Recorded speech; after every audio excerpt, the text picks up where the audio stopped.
Good morning. I tried to go live on the computer twice, and although I can see that it recorded, on my end it was black, so I couldn't see anything. So I'm on my phone, and I don't have a heading on here, but this is the day 61 video. I'll put the heading on later, and we're in Genesis again on chapter 32. Welcome. It's Monday morning, and yeah, let's see if we can get this going via phone. So, what a day, what a morning already. I was on here yesterday with you, but my dog was sick, and I ended up going to the animal hospital. She had 104 fever, this little Pepper, and she's right at my feet right now. I've been holding her since I've been awake since 5, trying to get her fever back down. And so we just appreciate your prayers. If you think of us today, I'm a little tired, been up through the night with her, but yeah, praying that God will heal her and turn this around. I think what happened is that she got into, maybe she ate some grass where there was just freshly laid fertilizer on Friday. That's the only thing we can think that happened. So she's on medication, of course, and she's not eating, and she's barely drinking anything, and we're just hoping we don't have to go back. But if we do, we will. It's very costly. So little sweetie pie Pepper, we're praying for you.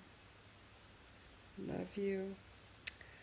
All right, so let's read about this divine wrestling match in Genesis 32. I don't see that anybody's really on yet. I'm hoping that you'll find me. And there's just so much going on right now in our country. It's really grieving. I just feel so sad about the violence and the chaos that has been stirred up by the enemy. But I will say that we do have authority over it, and we can use our words to make declarations and command angel armies into the situation to bring rest to the disturbance. I mean, otherwise, of course, there's the genuine repentance that's needed on everyone's behalf for everything that caused this initially, the racial tensions and struggles and sin that are in the heart of even those who might not even recognize it. But we do just so want to value each life. Each life is precious, and we prayed into this yesterday. And I would really recommend, if you didn't come on yesterday, Sunday, that you go back and pray with us, or it might have even been Saturday, but I think it was yesterday. Hi, Christine. So, okay, we're going to be starting here in chapter 32, verse 22. During the night, Jacob arose, woke up his 2 wives, his 2 maidservants, and 11 sons. He had 11 sons now, and had them cross the ford of the Jabbok River. He sent them across along with everything he had. So they just crossed a river, the Jabbok, and that means all the people had to cross, all the livestock. There's camels, there's donkeys, there's goats, there's sheep. I don't know how they did that. Anyway, he sent them across with everything he had, and Jacob was left all alone. So imagine everything that you'd worked for 20 years, everything that you owned, your wives, your kids, all made it across, And there you are alone. And guess what happens? Suddenly, out of nowhere, a man appeared and wrestled with him until daybreak. It wasn't just a short thing, it was a long, all-night wrestling match. And when the man saw that he was not winning the match, he struck. The man was not winning. Jacob was winning. Hi, Linda. This is incredible. He struck Jacob's hip and knocked it out of joint, leaving it wrenched as he continued to wrestle with him. He was trying to disable Jacob so he'd stop, and Jacob wouldn't stop. He was probably in a lot of pain. Eventually the man said to him, "Let me go, for the day is breaking." But Jacob refused. That is such tenacity. Good morning, Nancy. That is such tenacity. And this is the tenacious prayers that we need to be having right now. We will not let go, God, until you answer us. Eventually the man said to him, "Let me go, for the day is breaking." But Jacob refused. "Nope, not till you bless me." "What is your name?" asked the man. Jacob.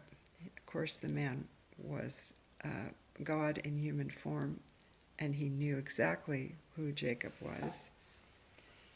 "Well," he said, "not anymore. Your name is not Jacob anymore." The man said, "Your new name is Israel, for you've struggled both with God and with people, and you've overcome." So he renamed him after this all-night struggle. And his new name is Israel. I want to read you from the notes what the author says. To be left alone with God. Wait just a minute. Let's go back up to verse 22. The name of this river, Jabbok, was a prophecy of what God was doing in his servant. Or sorry, not Jabbok, or Jabbok. It means to empty. So God was emptying him of everything he had leaned on. And the Jabbok is known today in Arabic as the Wadi Zerga, which empties into the Jordan 25 miles north of the Dead Sea. And then in verse 24 he says, to be left alone with God is the only true way of coming to self-discovery. This was the turning point for Jacob. His schemes have all failed, and now he can only face God alone. So that's amazing. And then the Hebrew word for wrestle is related to a word for dust. Get dusty, as two people do when wrestling on the ground. There is an amazing play on words in the Hebrew between he wrestled, Jabbok, and Jacob. They're almost identical words. The eyes of Jacob could not discern who was coming out of the shadows, in the same way as Jacob's father Isaac could not discern who it was that was coming to give him the blessing. It was not Jacob wrestling a man, but it was a man wrestling with Jacob. The one who Jacob saw at the top of the stairway at Bethel had come down to wrestle with him. Let me say that again. His dream, the staircase that went up to heaven, the angels ascending and descending, the one that Jacob saw at the top of that staircase had come down and was now wrestling with him on the ground. They were rolling in the mud of Jacob's mistakes. That's what the author says. So Jacob grabbed a heel and God grabbed his thigh.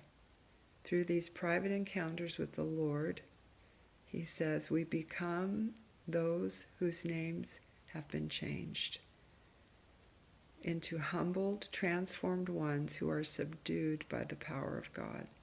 Jacob had at least 2 encounters with the Lord. One was while he rested in Genesis 28, and the other was while he wrestled here in Genesis 32. When he wrestled, he got a new name. When he rested, the region got a new name, and it was named Bethel. But when he wrestled, he gets a new name, and it's Israel.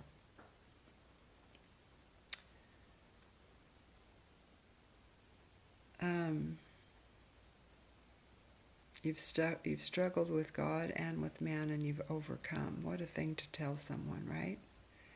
Jacob said, "Please tell me your name." "Why ask my name?" the man replied. And then he spoke a blessing over Jacob. So Jacob named the place Peniel, saying, "I have seen God face to face, and yet my life has been spared." He spared my life. The sun rose upon him as he crossed the Jabbok River from Peniel, limping because of his hip. And to this day the Israelites will not eat the thigh muscle attached to the hip socket, because the man struck Jacob's hip socket at the thigh muscle. That's interesting. So they don't eat that part of the animal when they're having their food. So let's read the other notes here. Jacob initially may have thought it was Esau who came at midnight to wrestle him, but as the night wore on, he realized the man was a divine being. Perceiving this was a supernatural man who would have the power to bless or to curse, Jacob refused to release him until he pronounced a blessing over him. So he, midway through,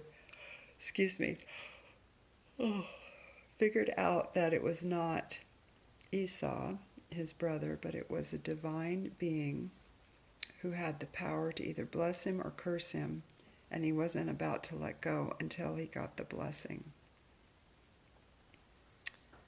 And then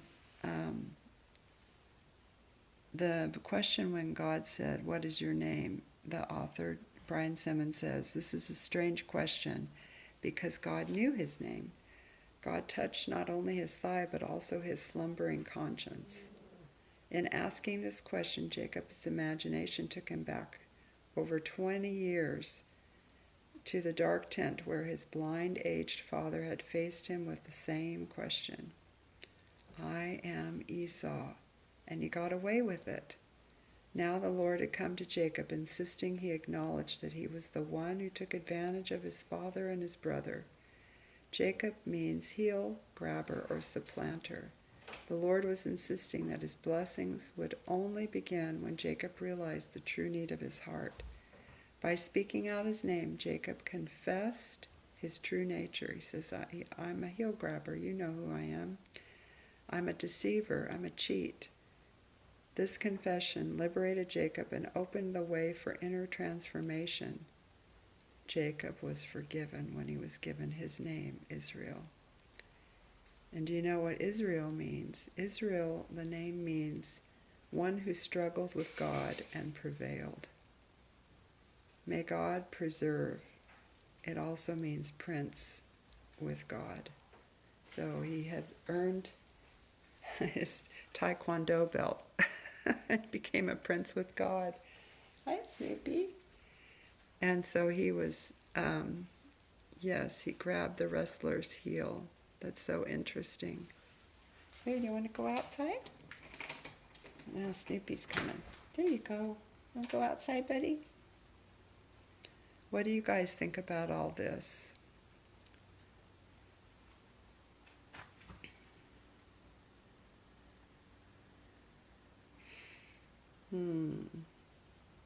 Also, the word Peniel is the word face of God.